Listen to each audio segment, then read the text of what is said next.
Welcome back to our Bible Story Hour. Acts chapter 9, beginning at verse 36.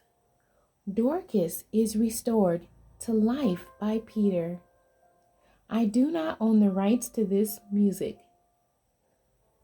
Now there was at Joppa a certain disciple named Tabitha, which by interpretation is called Dorcas. This woman was full of good works and alms deeds, which she did. And it came to pass in those days that she was sick and died, whom when they had washed, they laid her in an upper chamber.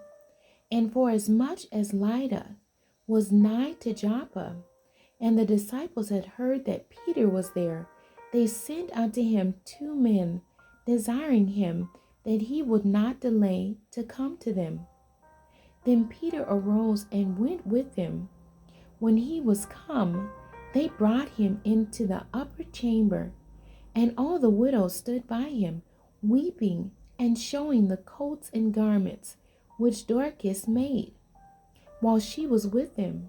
But Peter put them all forth, and kneeled down and prayed, and turning him to the body said, Tabitha, arise. And she opened her eyes, and when she saw Peter, she sat up. And he gave her his hand, and lifted her up. And when he had called the saints and widows, presented her alive. And it was known throughout all Joppa, and many believed in the Lord. And it came to pass that he tarried many days in Joppa, with one Simon a tanner. The end. God bless you, and thank you for joining me today.